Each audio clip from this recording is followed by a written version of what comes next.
The reading this afternoon will be in Psalm 125.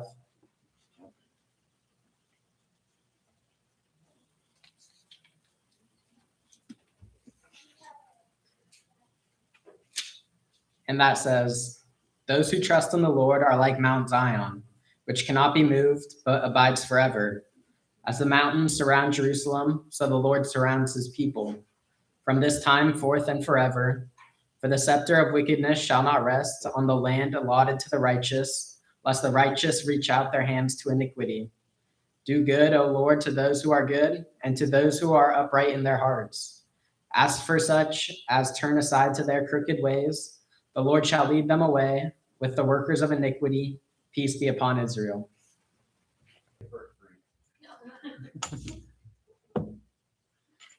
Got to test it to make sure. Well, good afternoon, everyone. So, by show of hands, anybody hear my sermon this morning? Good, because I want to preach it again. I don't know. I was kind of deciding on whether to do that one or something else, and I kind of want to preach it again. So we're going to go that route. So thank you for having me here. I'll do my best. So get that real quick. That'll help. I have to say, your pulpit's wider than mine. You have more space to lay out stuff. Mm-hmm. All right. I know that you guys normally stand for the first verse of reading, right? Well, I've got a whole chapter to read, so we're not going to do that. But I want us to look in Genesis. We're going to be talking about Joseph. So what we're going to do is we're going to look at chapter 37 real quick. And I don't want to read all of this right now, but let's look at verse 5. It says Genesis 37, verse 5. Now Joseph had a dream, and he told it to his brothers, and they hated him even more. So he said to them, "Please hear this dream which I have dreamed. There we were binding sheaves in the field, and behold, my sheaf arose and stood up upright, and indeed your sheaves stood all around and bowed down to my sheaf." And his brothers said to him, "Shall you indeed reign over us, or shall you indeed have dominion over us?" So they hated him even more for his dreams and for his words. He has another dream, same message to it. And, you guys probably all know the story. Is what happened was they ended up trying to kill him, and then ended up selling him off to slavery. Now, to be fair, there's times when I've wanted to kill my brothers, but I've never tried to sell them off into slavery. So he's not having a good time, and we'll talk about that in a minute. But let's go to the Lord in word of prayer right now. Our Heavenly Father, as we come to you, I just ask you to open our hearts and minds as we get into your message and your word. I just ask that you help us to understand it, recall the things that I've studied, and also be able to apply it in our lives. And this I ask in Jesus' name, amen. All right, you guys can be seated. So in Genesis chapter 37, I'm going to skip pretty much all of this because that's not where I want to go tonight. But he was a young man. We're probably talking 16 to 18. I mean, he's not going to be very old. He's a young guy. He is at the start of his life. He's got this dream. He tells it to his brothers. I don't know if he was kind of like lording it over them and say, "Hey, I'm going to be better than you." I don't really get that from him.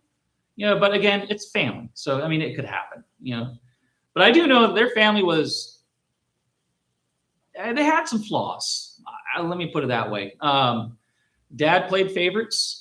They had a multiple wives situation, which didn't make things easy.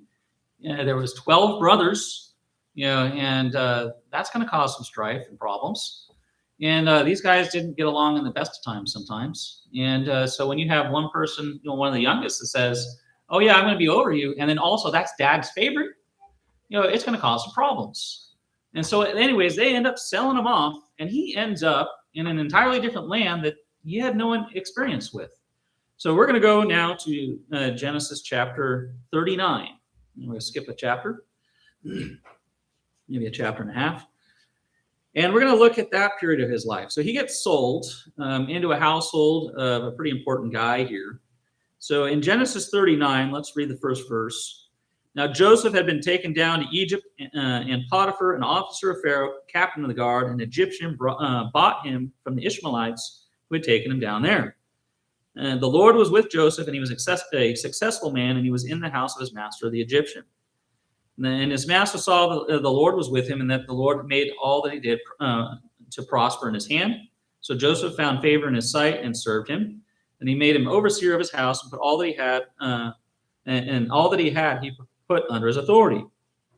So it was from the time that he made him overseer of his house and all that he had, that the Lord blessed the Egyptian's house for Joseph's sake.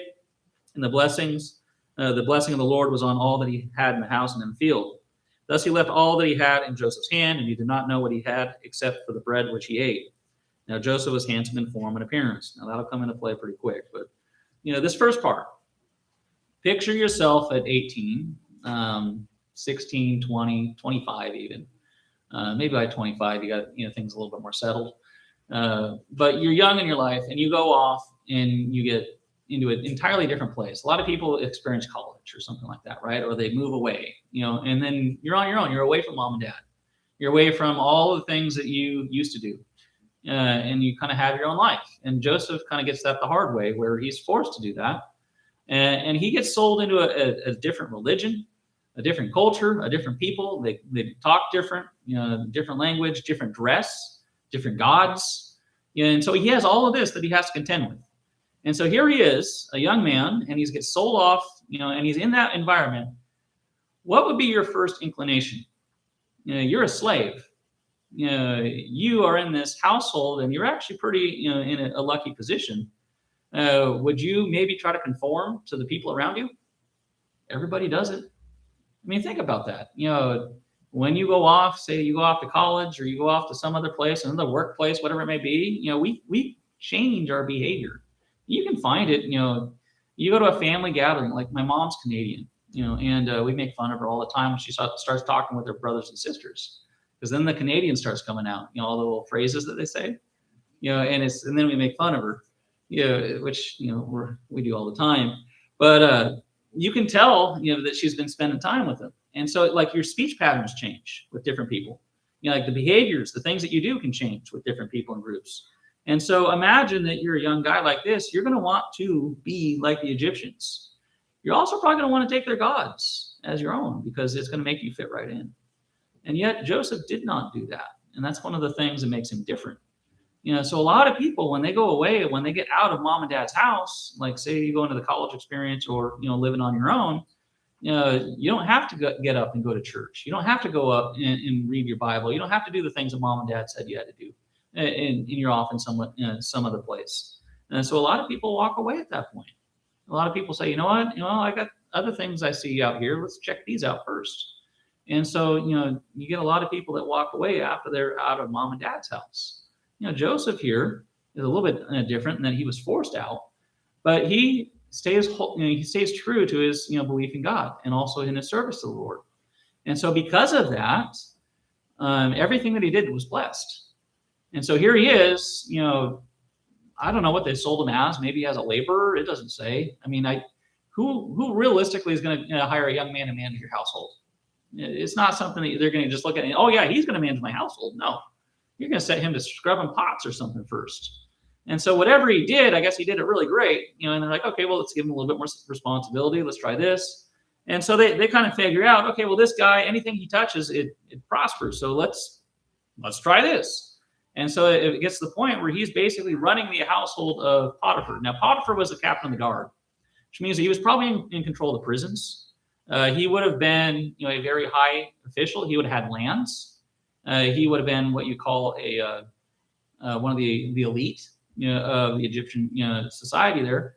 And he would have been, pretty close to the king. And so he is a very important guy. And so there's probably a multitude of slaves in his household. He's got lands. He's got, a lot of maybe even businesses. And so he's going to be pretty important. And the stuff that he's got is going to be a lot to manage. And then he gives it to Joseph. He got to the point where, he kind of just gave it all to Joseph. Says, all right, like it's working, so I'm just going to leave it go. And then what's for dinner is all that he's worrying about.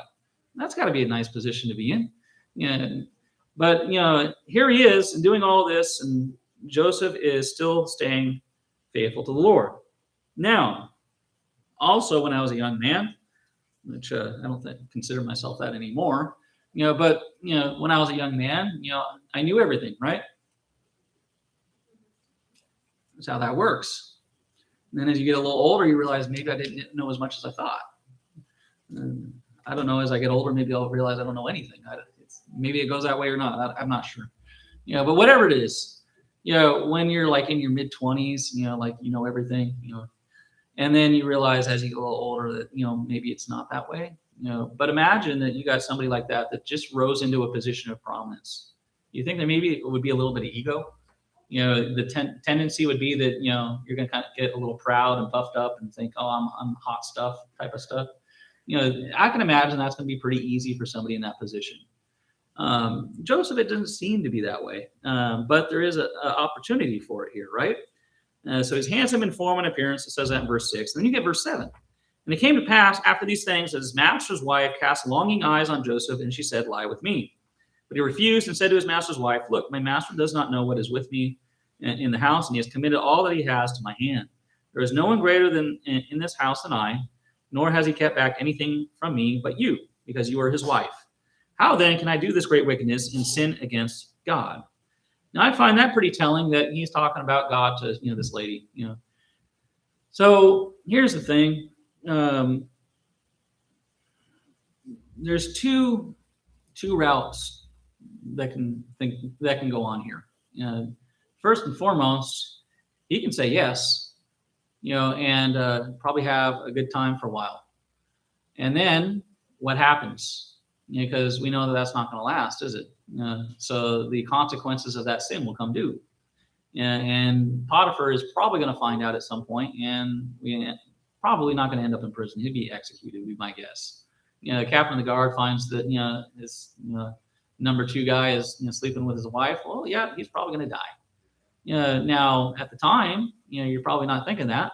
But the thing is that when we look at stuff like this, a lot of times we look at the short term, right?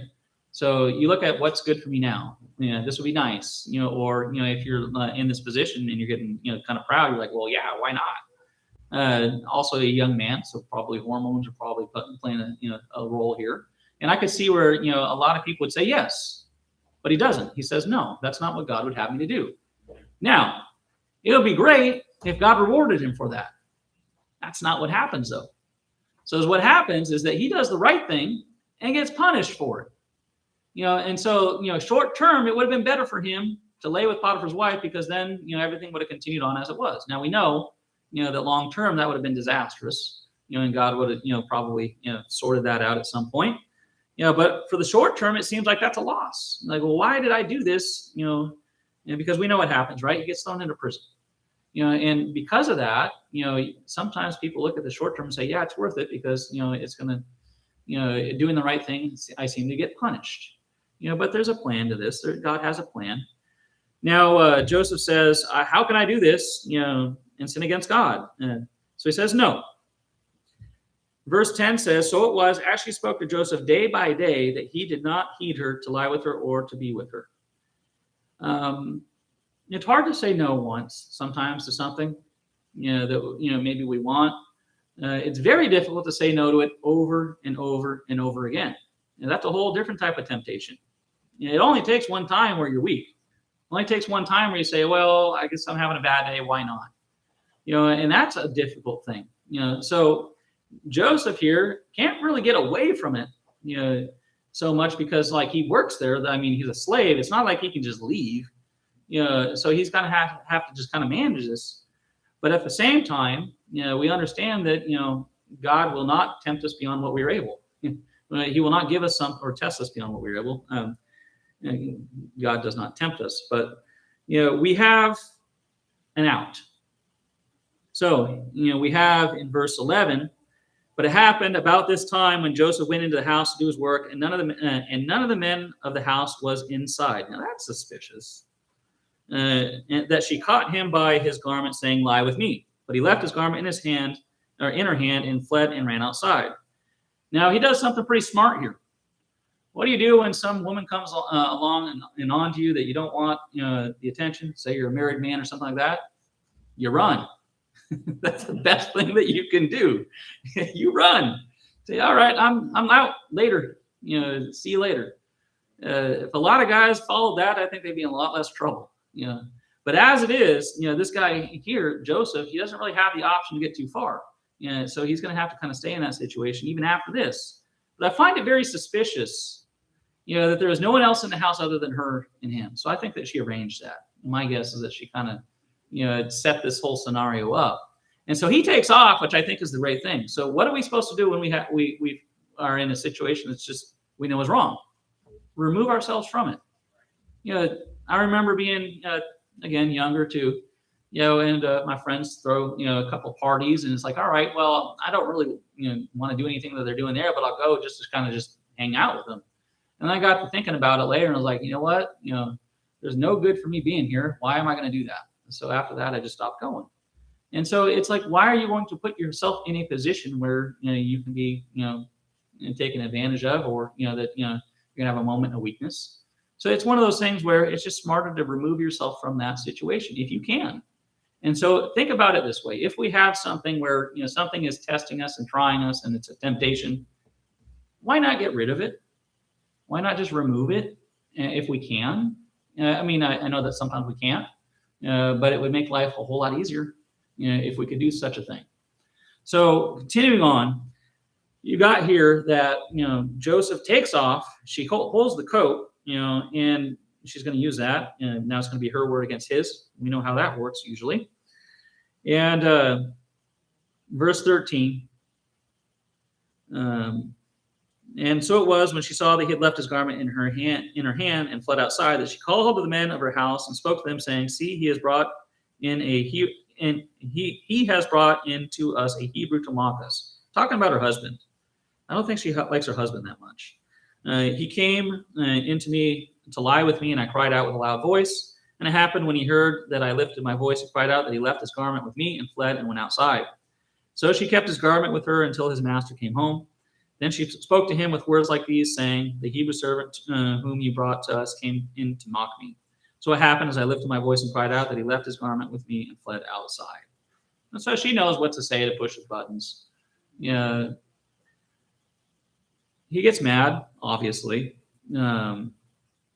Verse 19, so it was, when his master heard the words which his wife spoke to him, saying, "Your servant did to me after this manner," that his anger was aroused.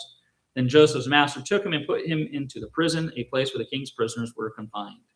And he was there in the prison. But the Lord was with Joseph and showed him mercy, and he gave him favor in the sight of the keeper of the prison. And then, well, I'll get to that in a minute. But here he was doing the right thing, fleeing from sin, keeping the things that have been entrusted to him faithfully, also holding fast to the Lord. And for his dedication, for his faith, he got thrown into prison. Imagine that you're Joseph at this point. So here you are, you've been sold into slavery. You have this dream that God gave you, and you give the interpretation to your brothers. They don't like it. They throw you into a well and then sell you off. And you're like, well, what's going on here, God? And then you end up in this household of Egyptian. You're like, okay, this isn't too bad. And it turns into a pretty sweet job. And then, this happens. And now you're in prison. I think most people are going to start maybe questioning, what's the deal here? Why is this happening to me? Why should I continue to be faithful to the Lord when it seems like it brings me nothing but hardship? And I can imagine a lot of people having a little crisis of faith at this point. And it doesn't seem like Joseph does. Now, he gets into the prison here. Verse 21 said that, God was still with him, showed him mercy, and gave him favor in the sight of the keeper of the prison. And the keeper of the prison committed to Joseph's hand all the prisoners who were in the prison. And whatever they did there, it was his doing. The keeper of the prison did not look into anything that was under Joseph's authority, because the Lord was with him, and whatever he did, the Lord made it prosper. So he's back into the same kind of role that he was, but now he's just in prison. So he must have been a pretty good manager, I'm guessing. But whatever it may be, he goes from one place to the next, and he still keeps his faith. Now I have to, this is just my own opinion here, but I have to think that Potiphar's household probably did not go too well after this. Now let's be honest. You think that Potiphar's wife stayed faithful to him after this? No, not any chance. And then I don't know if at some point he kind of figured this out. I've always wondered about that. Potiphar, probably, at some point had to come to the realization that, Joseph probably was innocent. But here's the thing. Potiphar is the head of the guard. He's a guard captain. And he's got this story going around about this guy that was sleeping with his wife. You can't let that stand. And so, something has to be done about that. Otherwise, it could probably damage your position. And so, even if, the stories aren't true, you probably still have to keep Joseph in prison. I don't think that, even if his household started falling around him, he would have been able to pull Joseph out without saving, his reputation. So what we have here is, Joseph in this position here again, and it doesn't tell us how long he was in prison up to this point. But we do know from chapter 40 that, a certain event happens, and it's, a few years after that. But chapter 40, verse 1 reads, "It came to pass after these things that the butler and the baker of the king of Egypt offended their lord, the king of Egypt. And Pharaoh was angry with his two officers, the chief butler and the chief baker." And these guys are going to be pretty important too. I mean, if you're the chief butler or the chief baker to Pharaoh, you're pretty high up. One of the other guys that was a pretty important guy was the cupbearer to the king. He ended up rebuilding part of Jerusalem. So you read about those Ezra and Nehemiah. Nehemiah was the cupbearer to the king, and he had a lot of authority. He ended up governing that region for quite a few years. So these guys have the ear of the king or the pharaoh and stuff like that. They are in a pretty good position. And so that doesn't say what they did, but they got thrown into prison. Maybe there was conspiracy. Maybe they offended the pharaoh somehow. It doesn't say. But they're in prison. And Joseph is going to be the one that's managing them at that point. So they are going to be kind of conversing with him. So verse 3, "So he put them into the custody of the house, the captain of the guard, in the prison, in the place where Joseph was confined. And the captain of the guard charged Joseph with them, and he served them. So they were in custody for a while. Then the butler and the baker of the king of Egypt, who were confined in the prison, had a dream, both of them, each man's dream in one night, and each man's dream with its own interpretation. And Joseph came in to them in the morning and looked at them and saw that they were sad. So he asked Pharaoh's officers who were with him in the custody of his Lord's house, saying, 'Why do you look so sad today?' They said to him, 'We each have a dream, and there is no interpreter of it.'" Now, I think maybe dreams had a little bit more importance back then than what we have today. I had a dream last night, and I kind of remember some of it. It was weird, but I'm not going to hang my hat on it and say, "Well, this is what God says." But at the time, it seemed like that was kind of a big deal. Now, these seem to be pretty vivid dreams too, maybe a little unusual, and that could be part of it.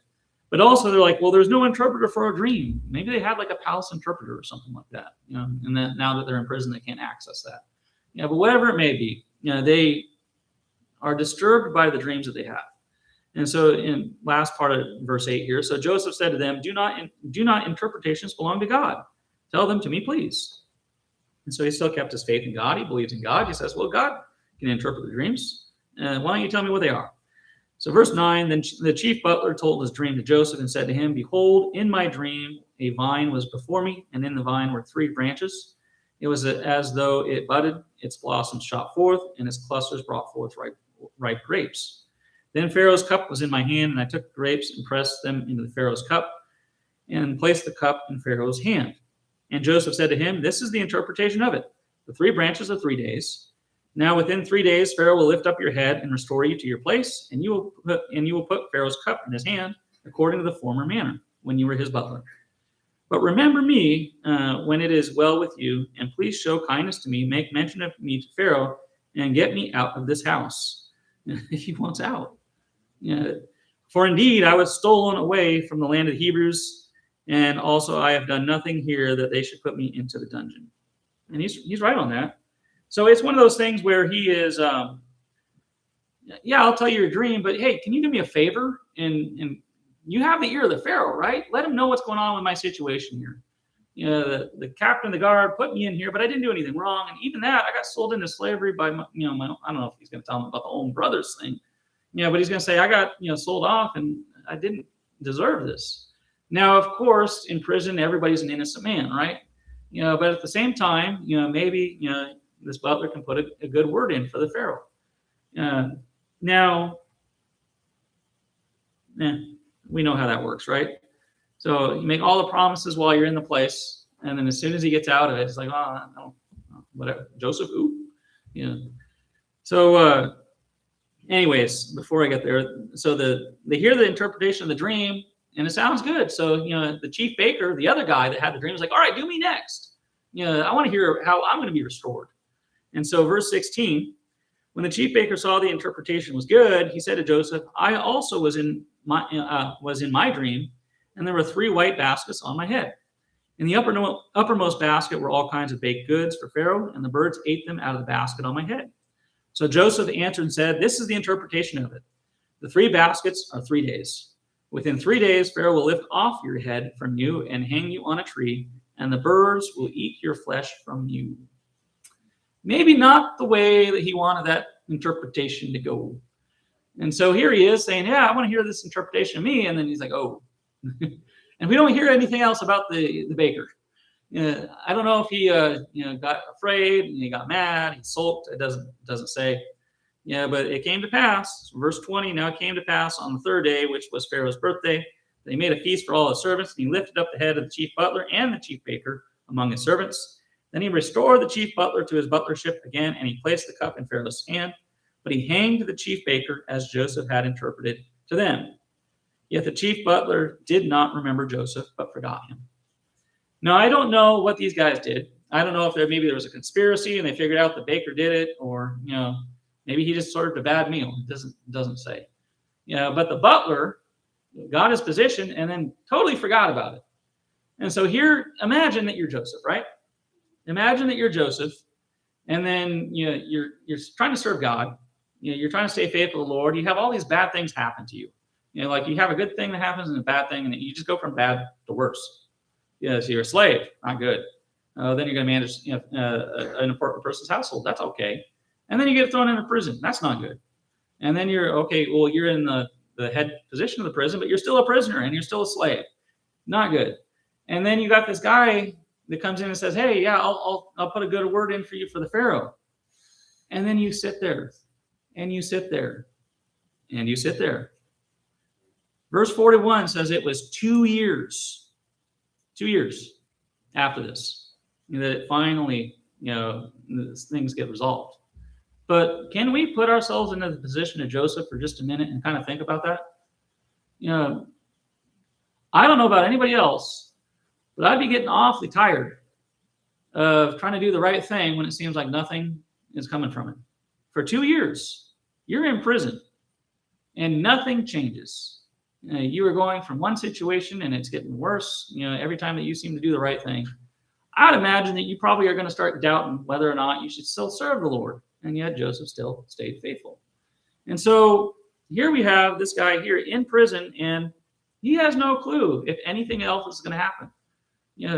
He has no blueprint to his life. He has no plan. He has no control over where he can go. And yet, here he is, staying faithful to the Lord, even though it does seem like God is going the wrong direction from what he first prophesied. How is he going to be the king of his brothers in prison? How is that supposed to work out? And so, anyways, chapter 41. Then it came to pass at the end of 2 full years that Pharaoh had a dream, and behold, he stood by the river. Suddenly there came up out of the river 7 cows, fine looking and fat, and they fed in the meadow. Then behold, 7 other cows came up after them out of the river, ugly and gaunt, and stood by the other cows on the bank of the river. And the ugly and gaunt cows ate up the 7 fine-looking and fat cows. So Pharaoh awoke. That's quite the dream. And then he falls back asleep. Verse 5, he slept and dreamed a second time, and suddenly 7 heads of grain came up on one stalk, plump and good. Then behold, 7 thin heads blighted by the east wind sprang up after them, and the 7 thin heads devoured the 7 plump and full heads. So Pharaoh awoke, and indeed it was a dream. Now, from that little tidbit there, it kind of makes me think that this was so realistic to him, he didn't realize he was dreaming until he woke up. And so it's going to be pretty vivid.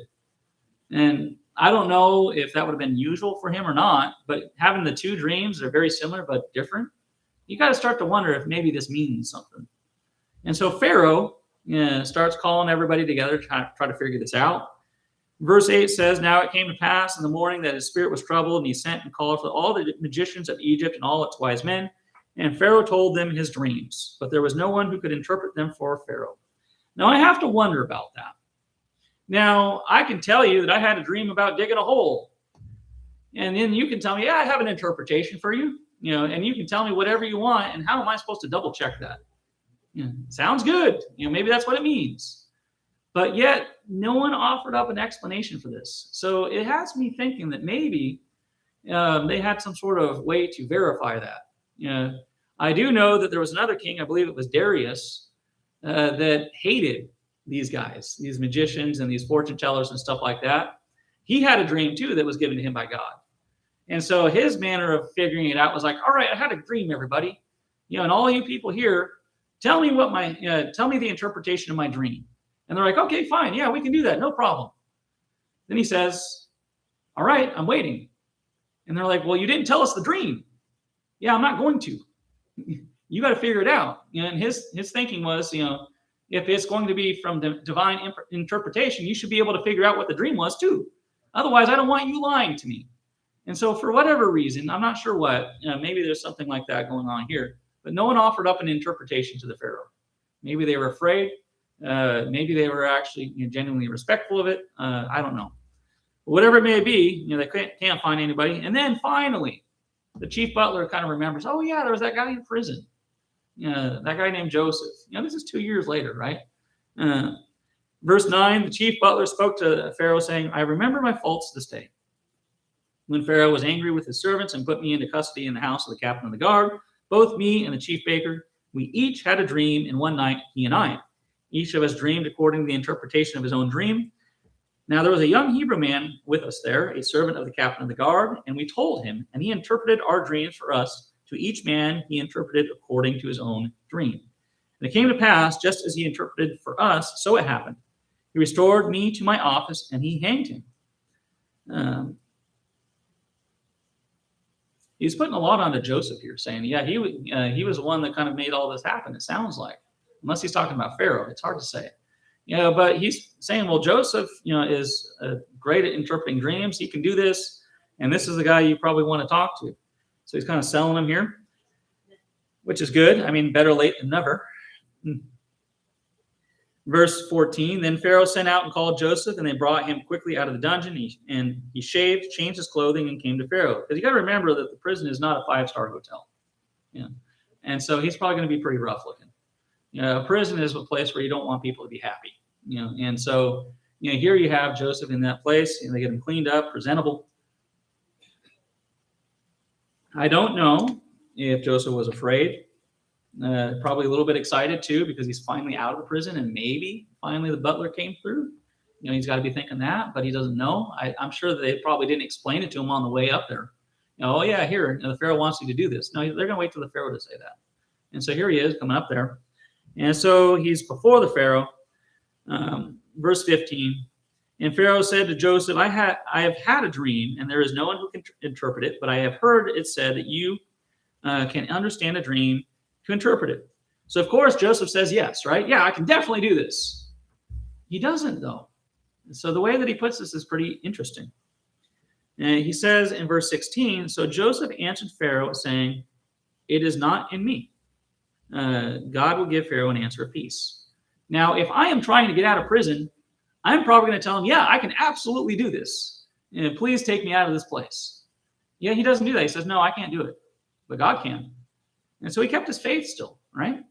Even though during all this, he said, no, it's not about me. It's about the Lord, and the Lord can do it. So that's got to be a kind of a scary thing to say, first and foremost, right? Because what if Pharaoh just says, okay, well, if you can't do it, I'll find somebody else. Back you go into prison. That's got to be a terrifying thing to try to tell somebody that, no, I can't do what you ask, but God can. And because if they're not going to believe that, then, back you go into prison. It would have been better for him to say, yeah, absolutely, I can do this. And God can, kind of just back me up on that. But he didn't do that. So every step of the way, he always does the right thing, even though it may cost him. And at this point, it doesn't. So Pharaoh believes, what he says about, God being able to give him the interpretation. Verse 17, then Pharaoh said to Joseph, behold, in my dream I stood on the bank of the river. Suddenly 7 cows came up out of the river, fine looking and fat, and they fed in the meadow. And then behold, 7 other cows came up after them, poor and very ugly and gaunt, such ugliness as I have never seen in all the land of Egypt. And the gaunt and ugly cows ate up the first 7, the fat cows. When they had eaten them up, no one would have known that they had eaten them, for they were just as ugly as at the beginning. And so I awoke. I also saw in my dream, and suddenly 7 heads came up on one stalk, full and good. Then behold, 7 heads, withered, thin, and blighted by the east wind, sprang up after them. And the thin heads devoured the 7 good heads. So I told this to the magicians, but there was no one who could explain it to me. Now I could think of a couple different interpretations I could kind of just make up, but apparently no one wanted to kind of do that. And so Joseph hears this and immediately knows what it means. In verse 25, then Joseph said to Pharaoh, the dreams of Pharaoh are one. God has shown Pharaoh what he is about to do. And so he says, okay, the dreams that you have, they're both the same subject, and the things that happen in them are, basically to show you twice. It says the 7 good cows are 7 years, and 7 good heads are 7 years. The dreams are one. And the 7 thin and ugly cows which come up after them are 7 years, and the 7 empty heads blighted by the east wind are 7 years of famine. This is the thing which I have spoken to Pharaoh. God has shown Pharaoh what he is about to do. Indeed, 7 years of great plenty will come throughout all the land of Egypt, but after them 7 years of famine will arise, and all of the plenty will be forgotten in the land of Egypt, and the famine will deplete the land. So the plenty will not be known in the land because of the famine following it, for it will be very severe. And the dream was repeated to Pharaoh twice because the thing is established by God. God will shortly bring it to pass. So he says that you're going to have a great bumper harvest for 7 years, and it's going to be good. And then after that, you're going to have 7 years that are so bad that you're going to forget those, those previous 7. Now there is one thing that a ruler never wants to have happen in his population. That's for them to go hungry. So if you have your subjects go hungry, you're not going to stay king very long. You're not going to stay ruler very long. Ask Marie Antoinette or any of those other people, right? When people go hungry, all the rules go out the window. It doesn't matter, what your lineage is. It doesn't matter, what the price of bread is. It doesn't matter any of that. People will get what they need to eat. They will find a way to survive. And if they have to crawl over somebody else to do it, they will. And so, one of the things that you really don't want to have is a famine in your land. And 7 years is a really bad time. And so Pharaoh hears this. 7 good years, 7 bad years. That's not good. So Joseph has a recommendation here. I guess he's getting into manager mode here. And he says, where was that? Verse 33. Now therefore let Pharaoh select a discerning and wise man and set him over the land of Egypt. Let Pharaoh do this, and let him appoint officers over the land to collect 1/5 of the produce of the land of Egypt in the 7 plentiful years. And let them gather all the food of those good years that are coming and store up grain under the authority of Pharaoh, and let them keep food in the cities. Then that food shall be as a reserve for the land of 7 years of famine, which shall be in the land of Egypt, that the land may not perish during the famine. So it's going to be so severe that people are going to just die in the land. So he says, okay, take 1/5 of everything every year, store it up, have somebody manage that, and then as the famine happens, you kind of ration that out, and you'll survive the famine. That's a good bit of advice, And so Joseph kind of gives that to him as kind of free advice here. I don't think he's trying to jockey for a position here. At least I don't see it. But there's this weird thing in the Bible where the kings of the time, like they find some random guy out of prison or some just servant or whatever, and like, oh, you're going to be second in the kingdom. It's not the first time this happens, but you can find that in multiple different places where it's like, okay, you're going to be second in the kingdom, and it seems to be kind of arbitrary sometimes. At least at this point, I think God's obviously in control here. Verse 37. So the advice was good in the eyes of Pharaoh and in the eyes of all his servants. And Pharaoh said to his servants, "Can we find such a one as this, a man in whom is the Spirit of God?" Then Pharaoh said to Joseph, "Inasmuch as God has shown you all this, there is no one as discerning and wise as you. You shall be over my house, and all my people shall be ruled according to your word. Only in regard to the throne will I be greater than you." And Pharaoh said to Joseph, see, I have set you over all the land of Egypt. And then Pharaoh took his signet ring off his hand and put it on Joseph's hand, and he clothed him in garments of fine linen and put a gold chain around his neck. And he had him ride in the second chariot which he had, and they cried out before him, bow the knee. So he set him over all the land of Egypt. All right. So that's about as far as I want to read there. If you read verse 46, though, it does say that Joseph was 30 years old when he stood before the Pharaoh the king. And so he's pretty young. So all this happens pretty early in his life. So being second in command of, in the kingdom at age 30 is pretty impressive. So here's the thing. God had a plan in all this. If you remember, originally Joseph's dream was that his siblings would bow down to him. And if you read the following chapters, which I'm not going to do, but you find that there was a famine in the land, like God had predicted. God had said to Abraham way back when, hey, you're going to wander around in this land that you're at now. Your descendants will inherit it, but first they're going to be in Egypt for a time. They will be held into bondage. They will come out of that, and they will come and inhabit the land that you're wandering in right now. And he told Abraham that way back when. That was, probably passed down from, generation to generation, would be my guess. Moses wrote the first 5 books of the Bible. He came after all this. So I'd imagine this is a story that they probably were told every once in a while. And so maybe they'd kind of figured that that's how it would go, or maybe they'd forgotten about it. I don't know.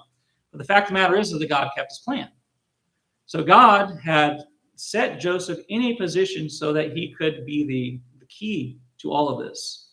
So Joseph was going to be the guy that was going to save the land of Egypt so that his brothers could come down and bring his family.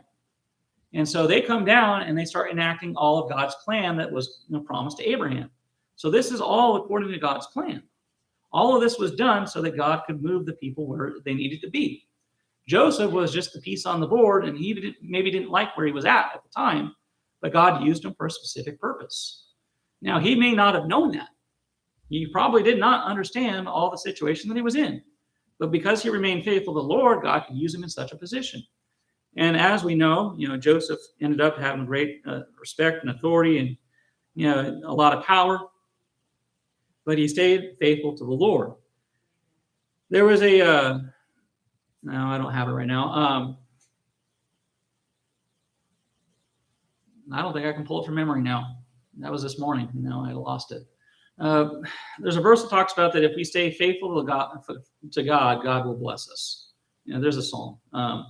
But when we stay faithful to God, even if it seems like, we get kind of punished for it, here and now, we at least know eternally there is going to be a reward. Now, let's be honest. There's been people that have given up their lives to stay faithful to God. There's people that have lost their households, their families, their businesses, their lives, whatever it may be. And yet we know that what God gives us is greater in return. But short term, that doesn't look like it sometimes. Short term, we kind of wonder, well, why is God doing this? Why are we being punished for doing the right thing? I have to imagine that Joseph probably thought that from time to time. And yet we find at the end that God had a plan, had a path here for him. So I guess the moral of the story would be that even if we can't see why God puts us in the position that we're in, there is a plan for it. We just might not be able to see it. I don't know if Joseph was able to look back at the end of his life and say, okay, I see how God brought me every step of the way. I'd imagine he would. But we don't see that in the here and now. We don't see how that is supposed to operate when we're in the middle of it. But we can see it, as outsiders here, that God was doing all this. So, in conclusion here, there comes a time, sometimes, when we have decisions to make. Are we going to follow God or are we not? Are we going to serve the Lord? Joseph here, a young man, I think, did everything right, and stayed faithful to God when a lot of people would not have. And because of that, God was able to use him for a great effect. And so also in all that to say, probably made the land of Egypt a lot of money. You got to remember historically, about this time, Egypt turns into basically a global power. Why do you think that is? Well, think about it this way. There's a famine in the region. Egypt is the only place that has grain. You're going to sell whatever you have in order to get that grain. And so wealth is going to come pouring into Egypt in that 7-year period. And it turns them into basically a superpower. And then the Hebrews are there. And so Joseph and his visions and the way that all that went kicked off like a really big time for the land of Egypt. And so all it takes, though, is one guy, though, right? One person to do the things that God would have him to do, and it can affect huge change throughout a whole region. And all you need is one faithful person. So let's not be discouraged, I would say, when we can't figure out what God's plan is for us, or when we can't figure out where we're supposed to go next, or how long are we going to have to wait. 2 years in prison, and he thinks he may be getting out and just nothing. Unfortunately, patience is one of those things that God requires. We like to think of everything right here and now, right? Fast food, commercials, you skip the ads, on your phone and, on the TV and stuff like that, and we can do all that. God doesn't work on that same time frame. A lot of times God works on a longer scale, years sometimes. And so, what we want here and now might not be what God's planning for next year or the year after that. And so we have to remember that, sometimes when we are serving the Lord, we also have to have a little patience. So I guess as I wrap this up here, just keep in mind that we want to be like Joseph, right? We want to make the right decisions. We want to stay faithful. And when we do that, God will reward us. It might not seem like it at the time, but, he is, I'd say, I can't think of a time when he's ever failed those that, trust in him. So I